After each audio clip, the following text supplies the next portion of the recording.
Përshëndetje nga sofra shqiptare, kam sjell recetën e tavës me lakra, orez dhe mish pule në furrë në një përgatitje tradicionale. Besoj se kam ju pëlqy kur ta shihni videon në vazhdim.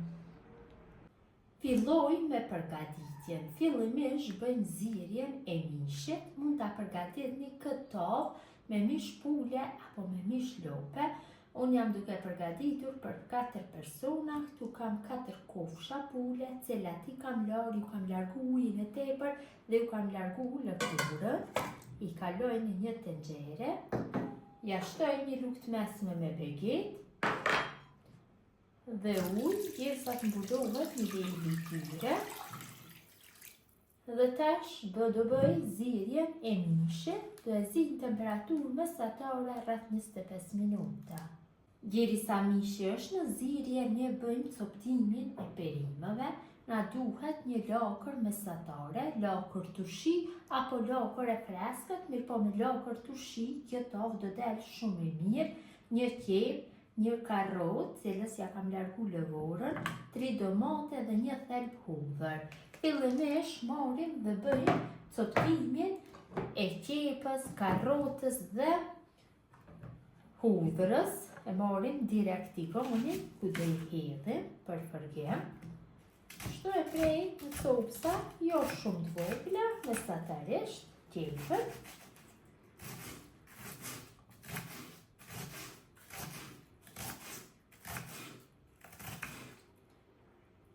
Qepën e coptuar direkt e kaloj në tigan.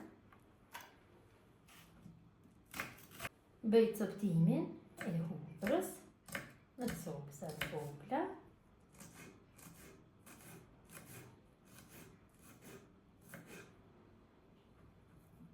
Kaloj tek tigoni. Dhe karrotën e coptoj në copsa të vogla.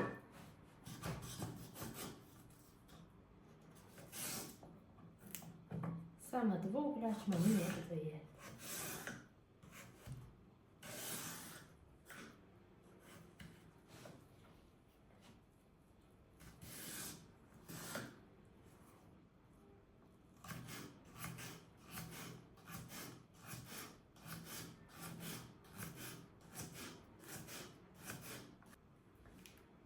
Tash bëjmë coptimin e domatëve, mirë po kur t'i coptojmë domatët i hedhim në një pjatë tjetër, nuk i hedhim direkt te tigoni, sepse në fillim duhet që qepa, hudhra dhe karrota të fërgohen mirë. Kështu domatët i coptojna në copsa mesatare. Nuk ka nevojë në copsa shumë të vogla, pasi gjatë zirjes do zbuten mjaftueshëm. Kështu në këtë mënyrë i coptoj të 3 domate.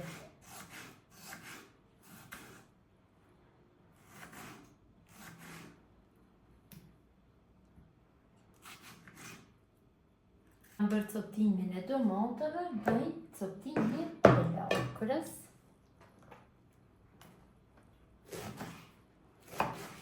Nuk ka nevojë në copsa shumë të vogla, mesatarisht dhe lakra duhet të coptohet.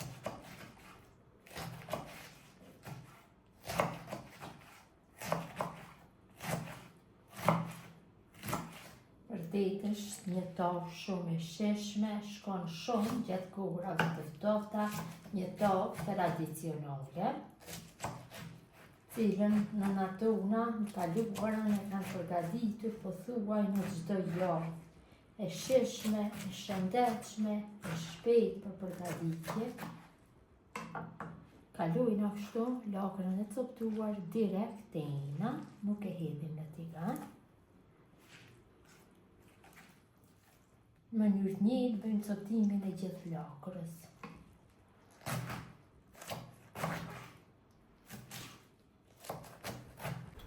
Është bërë zirja e mishit, ja kam larguar shkumën e formuar sepër. Tash tenxherën largoj nga zjarri dhe vendosi tigonin me qepën, hudhrat dhe karrotat. I hedhi vaj dikon rreth 60 ml. dhe në temperaturë mesatare, kështu e fërgoj qepën derisa të zbutet duke e përzierë vazhdimisht. Kam fërgu qepën dhe karotën, është zbutur mjaftueshëm, tash ja shtojna domatët dhe domatët do i fërgojna rreth 5 minuta derisa të zbuten duke i përzierë vazhdimisht. Domatët janë zbutur mjaftueshëm, tash ja shtojna lakrën e coptuar.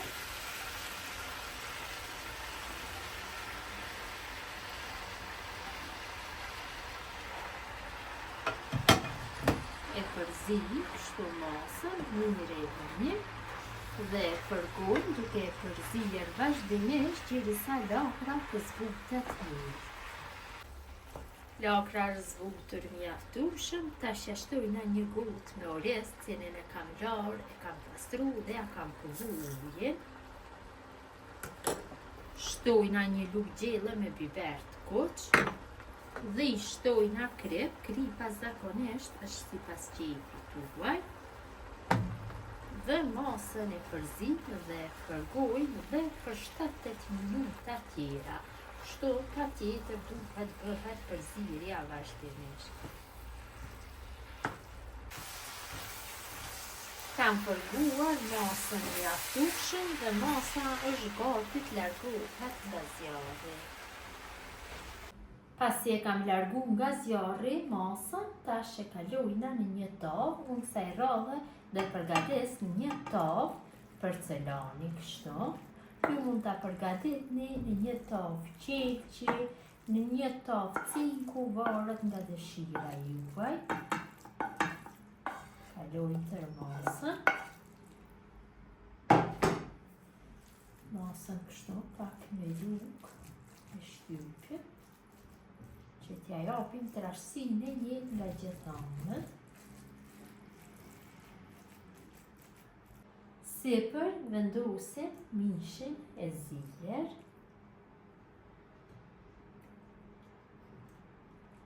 Sipër masës.